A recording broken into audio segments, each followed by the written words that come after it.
Howdy everybody, I'm Crosbie from Finch Chevrolet in London, Ontario, and you're watching Trucks and Crosbie. It's the end of an era. I hate to say it, but I sold my Carbon Pro AT4, and I thought this would be the perfect opportunity for me to be able to give you guys a long-term review after I've owned this for 6 months and put about 12,000 kilometers on it. I'm not proud to say this, but I'm a bit of a city slicker. I've got a fancy Corvette. I haven't really done a lot of things with a truck in my life, but oh my gosh, over the last 6 months, there's been a lot of adventures that I've been in with this truck, and I've done things that I never thought I could do, like extending my driveway all by myself. I've done landscaping with my truck. I've delivered trees to be able to be helping out the environment with our carbon footprint. I've driven a lot of fun places with it, and I want to pass on a lot of the knowledge that I've learned as being an AT4 owner to all you guys if you're considering purchasing this vehicle or if you're looking at a similar vehicle in our lineup. There's a lot of vehicles that we have now. The Trail Boss is the sister vehicle to this, and also the Denali. You know, I hate to say it, but this is basically a sporty version of a Denali. It's got all the features that you want. If you hate chrome, then this is going to be a model that you want to look at as well. So, you know, a lot of the reviews that you're going to see online are just somebody that's coming in on the lot when it's brand new. They're telling you about all the features. Anyone can do that, but I have a badge of honor in saying that I have learned what this truck is really like, and I want to pass all that information on to you guys. So without further ado, we have an all truck episode coming your way. All right, guys, let's get right into it. This is going to be an intense lesson on trucks. If you're looking at getting a truck, if you're looking at ordering one, get your notepads out. There will be a test at the end of this, and I hope you guys learned something, because this has been a really great experience and I want to pass along a lot of the stuff to you. So we've got an AT4. The AT stands for all-terrain, the 4 is for 4x4, and it has a sister vehicle called the Trail Boss. They're very similar. They're almost identical in terms of the bones of the vehicle. It's just the exterior styling of it, and also the fact that you can get a double cab version in the Trail Boss that are the main differences. So if you're looking at a Trail Boss, this is going to be a very similar episode, and you can still tag along and learn a lot of stuff. With both of those types of builds, you're going to have a lifted suspension. This is the first time that General Motors has really mass produced a specific trim level that always has a 2-inch lift on it. It's a Rancho tubular shock, and what that's going to do is it's going to give it a very nice aggressive stance. It's also going to obviously help out with ground clearance, but there's a couple real world applications that I want to give you guys. The center of mass, or the center of gravity in this vehicle, is significantly higher than the Vet that I'm used to driving. And this is something that you need to get some time to get used to. It's going to mean that if you're in rough road conditions, maybe the shoulder is very rough, or you're maybe going over a gradient change or different conditions on the road, you really want to make sure if you're traveling at a high rate of speed that you're very planted with both of your hands on the steering wheel, because you can bounce around a little bit, and it can be not a dangerous situation, but something that you don't want to be caught off hand or caught off guard doing when you're in a rough, high-speed condition. It's very easy to be able to catch some air with this type of truck if you're going at a high rate of speed, and it's just something to note. Now, in the real-world scenarios, the bugs are definitely something that increase when you get into a lifted truck, and I was very vigilant near the end of my ownership with this truck and making sure that I could stay on top of that. I did notice that if you open up your door, you grab this handle right here.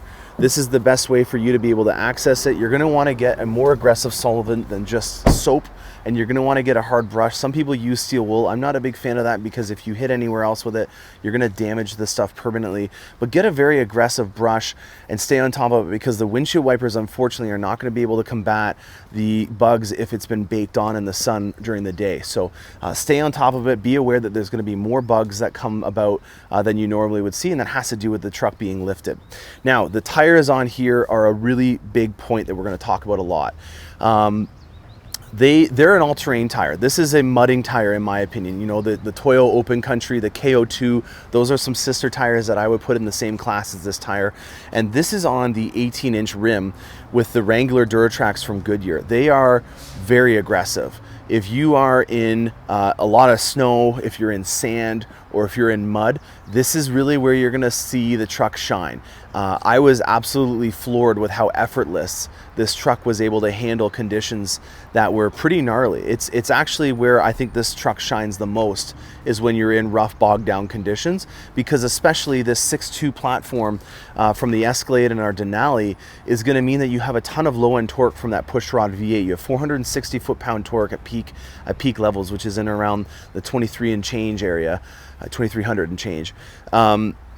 That to me is remarkable, and it's one of those reasons why the truck just felt like it was effortless when I was going through heavy snow or muddy conditions. I did go up to the mountains and try it out in snowy conditions. We got about 30 centimeters the first day, and I think we got almost half a foot the second day as well. So it was over 2 feet of snow that I had to work with, and it was remarkable. I didn't really have the ability to film it. I don't have a film crew, and you're not really supposed to be filming while you drive. So unfortunately I don't have that footage, but you got to take my word for it that this truck was a boss when it was in the snow.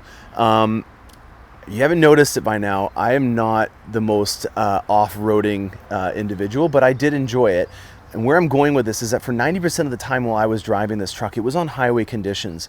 And when this is at highway speeds, these tires, because of the aggressive tread, are quite loud. So that was something that I did want to make a note of. And if you are looking at doing a lot more highway driving like I did, what I would suggest that you do is get the 20-inch rim version and the 20-inch tires that go with it, because they're a less aggressive tread, that it's going to be geared towards more highway driving and less of the all-out mudding or sand duning experiences. So the other thing that you note with that, just because of how aggressive this tread is, there's not a lot of surface area that's on that tire. So in very sleek, rainy or low amount of snow on the road conditions, this truck is not as good as it would be with the 20-inch rim option. So if you're looking at doing this in a northern environment where there's ice or something like that might form on the road, and you're not really doing a lot of mudding, I would highly recommend going to the 20-inch option. Now, tires, that lift kit, the 6.2 V8, that's a really great platform, but fuel economy is something that definitely was affected by the fact that this was a very specific off-roading vehicle. The lift is obviously going to ruin the aerodynamics, but they've done a lot of good stuff towards making it better. There are aero inserts in the front of the truck to allow the air to go through the front grille, and then they exit right here. So those are there so that you don't basically have a big piece of plywood that's going down the highway. You have areas where the air can get around, and that's going to reduce the wind resistance on the vehicle for at highway speeds. It has a spoiler. All of our trucks now have a spoiler. This reduces the drag coefficient by about 7%. And it's also going to help with having stuff not take a little wild ride in the back of your bed. It's really going to help in dying down the amount of air that you see fluttering around that goes in the circle. And when you have a rear sliding window, which this does, it really helps out as well with creating a good ventilation if you have the front window or the sunroof creaked open a little bit. So in terms of fuel economy, if you're going to be a spirited driver or a punk in the mud or the snow or something like that, you're going to get some pretty crazy fuel economy numbers. But obviously, if you have the luxury of being able to do that, you're probably not too concerned about it. But what I did note is that if you are going around 80 to 90 kilometers an hour, which is, let's say, 50 to 55 miles, I'm just guessing, so don't hold me to that number, you can get pretty remarkable fuel economy. This does have a 10-speed transmission, and it's mated to our 6.2 V8 that's from the Escalade, and it has dynamic fuel management, which means that you can even shut down 6 cylinders at once. So it can do 8, it can do 4, it can do 6 down. So we had actually, back in the day in the late 90s, a Cadillac 468. So this is a very, very distant relative in terms of that technology to the Cadillac 468 that first started this active fuel management system. Our philosophy has been displacement on demand, and there's a lot of benefits with that. We want a nice reliable block. We want a lot of low-end even torque throughout the acceleration, and in order to do that, our small block V8s have been an excellent asset, and there's not all the times that you really need that 460 foot-pound torque.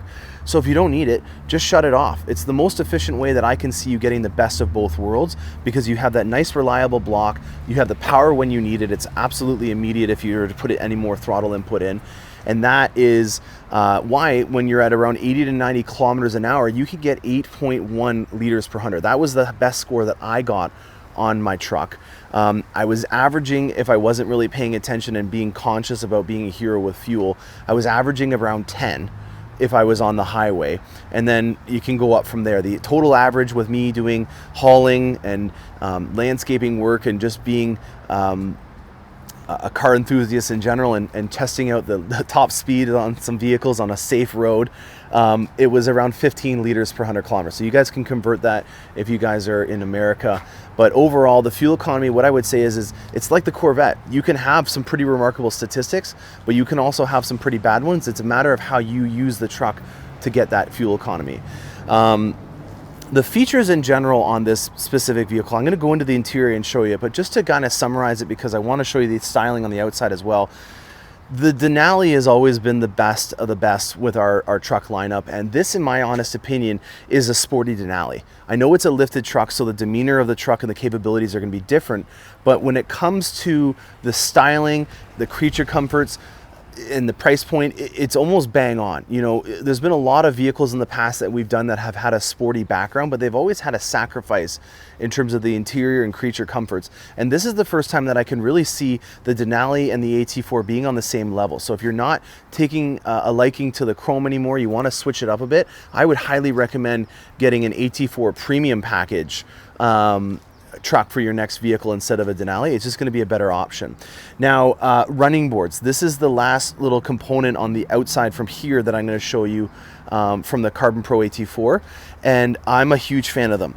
This is kind of the Goldilocks of running boards. There is articulating running boards that move in and out. You know, those have been a little bit troublesome in the past. I am happy to report that we have put a nice little clutch inside of those running boards so they won't burn out the motors now. Us northerners will all know that they pack the snow on in this area and then they burn out the engines or the motors inside of the running boards. That's been solved.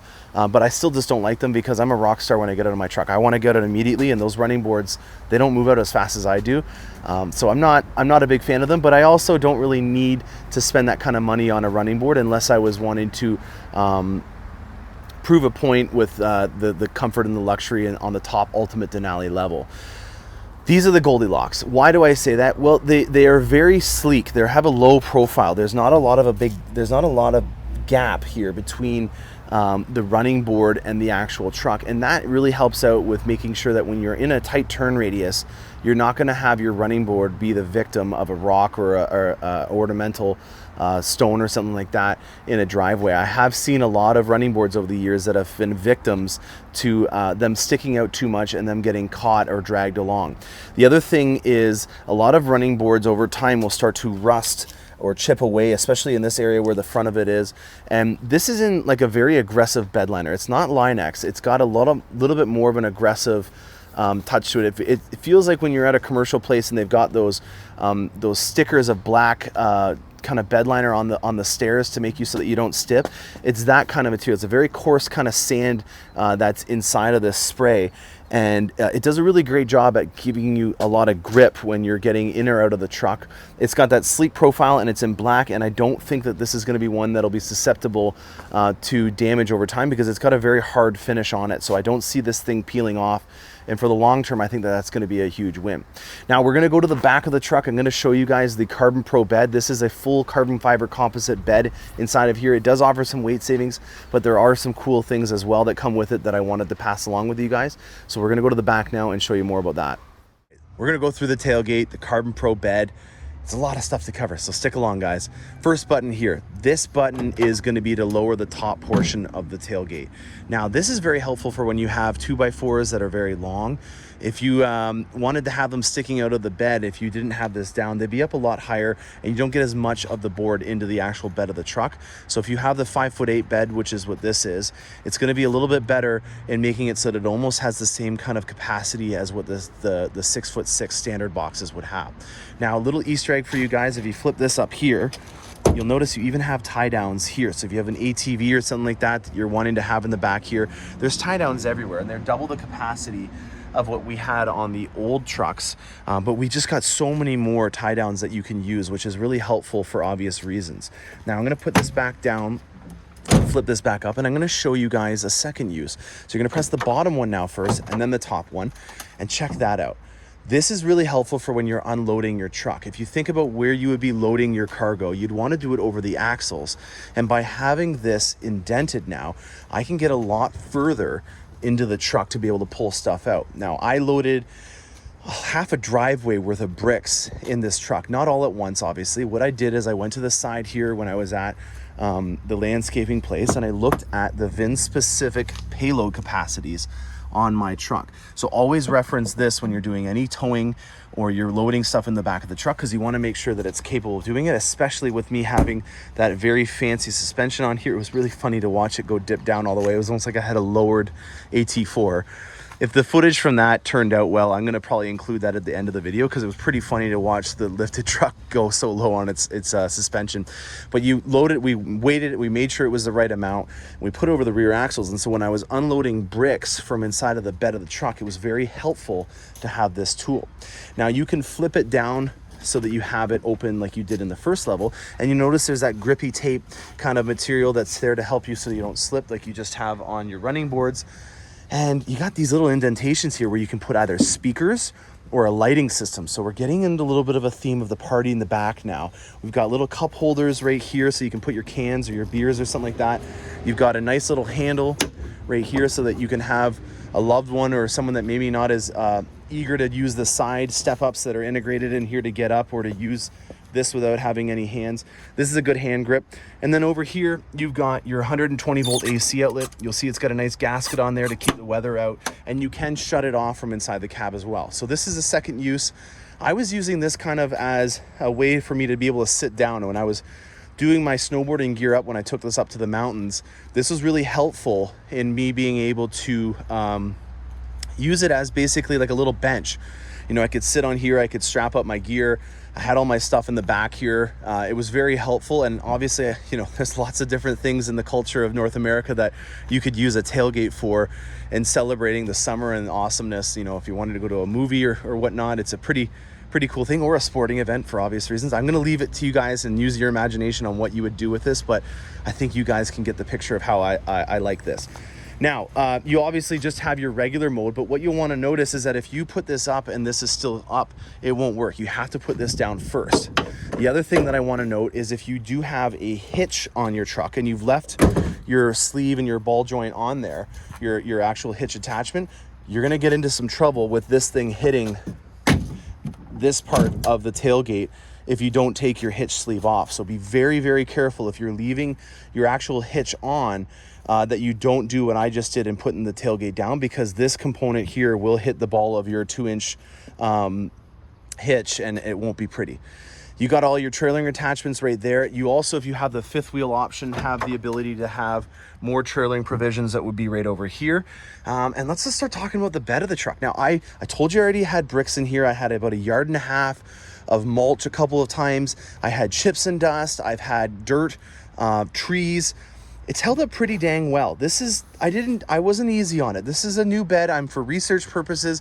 Thanks to Cars and Crosby, I'm gonna be passing along a live condition of the truck. I sprayed it down as best as I could. I've got to get my detailers to obviously clean it up before it goes to the next owner.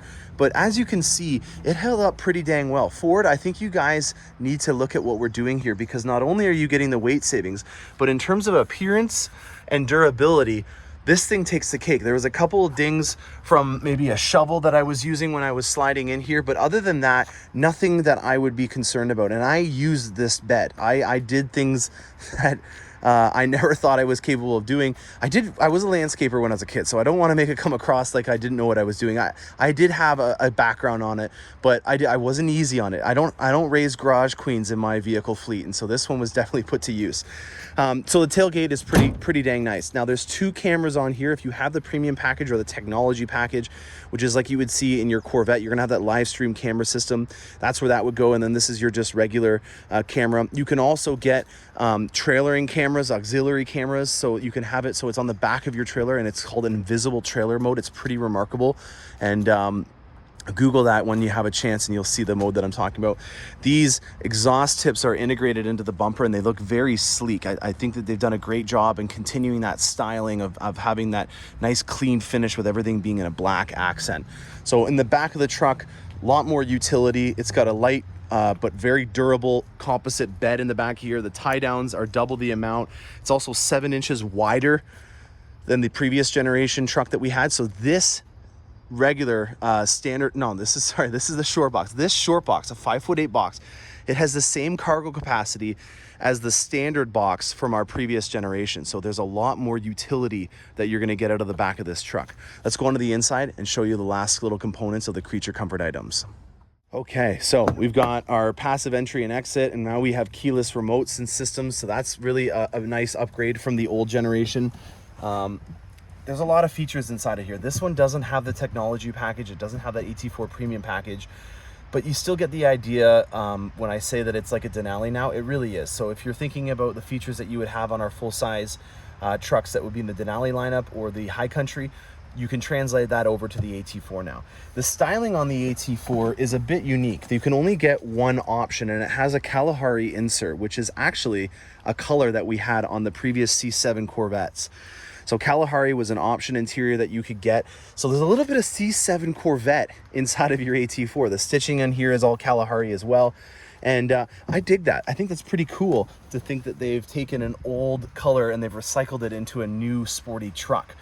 This has got the Bose premium sound system on it. You got a leather wrapped steering wheel with heated functions. It's got air conditioned and heated seats.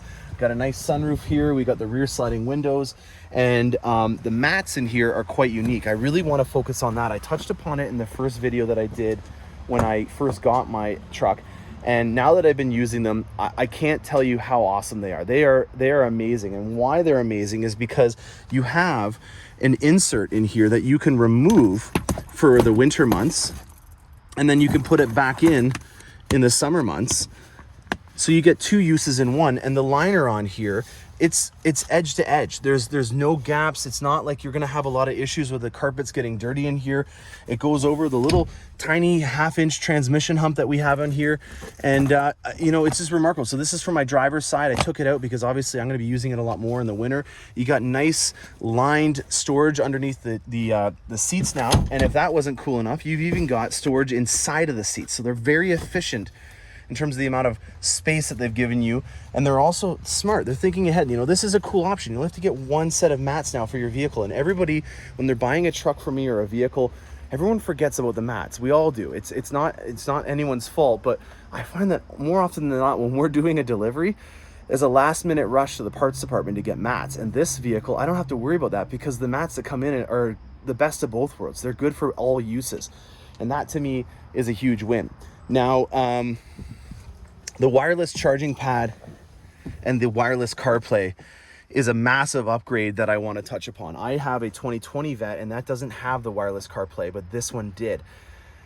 I'm going to try to find if I can get a radio from a C8 2021, because that wireless CarPlay, as weird as it sounds, is one of the coolest features that I've had in a long time. And the reason why I say that is when you're getting into your truck, to have to go and find a cable and to fish it around and plug it in every time, it sounds like a first world problem, but it's not a lot of times that I remember to do that.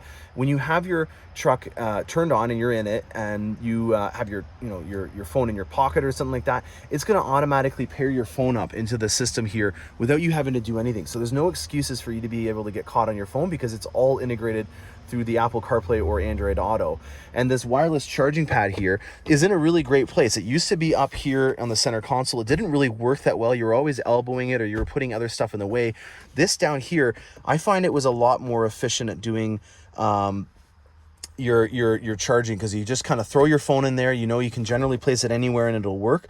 I did put a little tab from a Tim Hortons coffee cup. There's one here that I was using as well, and why I did that is because there can be some dirt and stuff that can accumulate in this area, and I wanted to give a little distance between the layer of dirt and where my phone was, because I was using this truck. It's a funny story, actually. I had the rear sliding window open and the sunroof and the windows, and I had a load of mulch inside of here, and I made a big rookie move, and all this mulch kind of blew into the inside of the truck and christened it with a nice inch of dirt everywhere. But you know, because it's a truck, I don't mind if it gets dirty. It's totally fine. It's very easy, clean surfaces. But I didn't want to get my phone in the speaker little areas and everything all covered in dirt. So I did notice that if you put a little thing at the very bottom here, it'll help out in your phone not getting as dirty if you are using this area. The chrome bezels on this are nice and classy. This is really the only chrome that you see on the truck anywhere, and I'm okay with it. It's a reasonable amount, and it does give it a little bit of a style. This is where you're going to adjust all your modes in your 4x4. I really don't believe in taking this thing out of the rear-wheel drive when it's in the summer months. There's no real use for it to be in 4x4, so that was a really efficient tip. There are some people that are selling bypasses for the auto start stop. You can look at getting those. I'm not going to help you in doing that because I think it's a really great feature and it's an easy way for you to be able to save some money on fuel, but there is options to be able to bypass that. And then we have our classic trailering provisions club compartment, and then our regular one down here. So overall, in terms of features, mine doesn't have all the features on it. I went specifically for the Carbon Pro option over more creature comfort items. And it's fine, but you can upgrade it to have more. There's a lot of utility in here. They've done a lot of good thinking in making sure that this thing has got all the things that you would want to have for a good ride. So we're going to summarize this truck episode now. There's been a lot of stuff that I've gone through. I would say that the biggest thing that I'm proud of with this vehicle is that it is a sporty vehicle that doesn't have any sacrifices in terms of creature comforts. And if you are looking at having a wild ride in the country, this is definitely a truck that can do it, but there are ways that you can also appoint it so that you can have more city use and not feel like you're making a sacrifice for only a few times that you use it for mudding. So I hope that this is something that helped you guys out in making a decision. There's some really cool styling on the front of it that just makes me feel, and I might be biased because I own this truck, but I feel like this is one of the best looking trucks on the market. It's not in your face. It doesn't have really bright colors or big flashy stickers and stuff that go along the side of it. It doesn't have a really crazy aggressive name, but in my opinion, you know, like General Motors says, GMC is your professional grade, and I really get the feel that this has got a lot of really cool accents and stylings that are in high quality. Like you can see here, there's a very nice high quality LED light on your mirrors. You've got carbon fiber inlaid logos right here. You've got a very cool aero system that allows air to be able to come in through here and then out through the fender flares or the fender wheel wells so that you have more efficiency. You've got really nice LED lights, and as I've said in previous videos, when you're at nighttime, there's not a lot of things that you can tell about a vehicle, but if it's got a really nice set of lights, you can tell right away that that's a really nice truck or a nice vehicle. And so having a nice set of lights and hardware on this is definitely going to make a statement, but more importantly, you're going to be safe. I've driven this at night and it definitely does the trick with these nice high intensity LED lights on it. So as you can see, I still haven't gotten on top of the bugs on here yet. That might be more my problem because I haven't cleaned it yet, so I apologize, but as you can see, I wasn't making that up. I love these low profile running boards. They really do the trick in having a sleek design. You can see it kind of tapers off at the back there, which is also going to help out, but it's safe. You got a nice durable surface. It's not going to wear out on the leading edge here and start to rust and get all ugly. And well, just look at it. I love it. It's a very stormtroopery kind of look. You can do some cool upgrades to the front grille. I've seen some folks that have painted these so that they don't have that black chrome finish. If you have a black truck, that obviously is going to really make it help in getting everything blacked out on the vehicle. And in terms of resale value, these things are absolutely remarkable. You know, they're very tried and true that our 6.2 platform can last a very long time. And I'm very happy with how my cost of ownership has been on this. Obviously, I didn't own it that very long, and so the oil changes and maintenance are all included. There wasn't really anything to worry about. But having a brake life monitor, an air filter life monitor, and the OnStar diagnostics reports was the last piece that really gave me the confidence that I was making a good purchase, because it's giving you a heads up on what's going on with your vehicle at all times. I for example, I got very low on my oil. I was at 3% oil before I did it because I wanted to get an idea of how far I could go, and it went 12,000 kilometers on one oil change before I needed to get done. That's fully synthetic oil. That's absolutely remarkable to think that it went 12,000 kilometers on a single oil change. And cost-wise, you know, there's really great value in this. I'm not going to try to just tell you nonchalantly that if you buy one of these, you'll be fine when you get out, but I was very naive when I got into this about what the outcome would be. I knew I would do probably well because most trucks, when you buy them, they translate into good resale, but I was blown away with how well this did on the resale. If you see here, this is my lot right now, and these are all sold. So these trucks that are here right now, these ones got the windshield wipers up because it's getting gassed up, but all these are units that have just arrived from Fort Wayne or from our Flint, Michigan plant. And we get, you know, a lot of trucks. We had 3 truckloads of trucks, and it's month end, so these things are going out fast. And these are just the remaining ones that haven't been delivered yet. We have no trucks that sit on our lot, and we're a major dealership, so it's not like we are just a small town place that didn't get a lot and we're crying over spilt milk that we didn't get the inventory. We got the inventory. We're one of the largest dealerships in Canada, and we still don't have anything on our lot. So that shows you guys what kind of demand is out there. If I was to give you guys some advice, I would say treat this like a Corvette order now. It's always been in the past where you've come onto a lot and you see 50 to 100. We usually have 150 trucks on our lot here. We have reserve lots in other areas around the city. And you could come in here and you could choose any kind of model you want, and we're gonna have it, or we'll trade with another dealership. Those days are gone. Treat it like a Corvette purchase now. Come in with me. Tell me what your needs and wants are. We'll order it from Fort Wayne, Indiana, and in 2 months, your truck will be here exactly how you want it. There'll be no excess fat on it.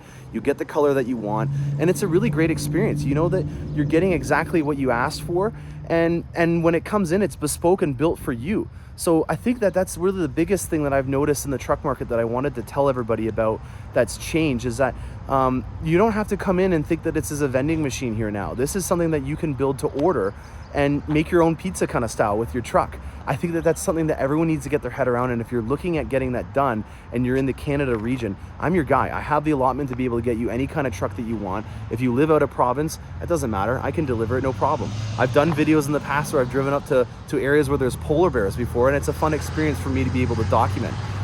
One last thing that I want to touch upon is our Mini Max. This is the Duramax option right here. It's an inline 3-liter, 6-cylinder Duramax. It's got the same foot-pound torque as my 6.2 V8. So in terms of towing capacity, this thing is pretty dang on. It's a little bit quieter in my opinion, and it has a little less vibrations because it's an inline 6. That to me is the one to get right now, folks. If you're wanting to get a long, tried and true, reliable workhorse, the Mini Max is the way to go in my opinion, and I hope that you guys enjoyed this. If you guys have any questions about anything related to trucks, I'm your guy. Please give me a reach out in the comments section or send me an email. I'll have my email in the description. Thanks a lot for watching, guys, and stay tuned for more awesome content.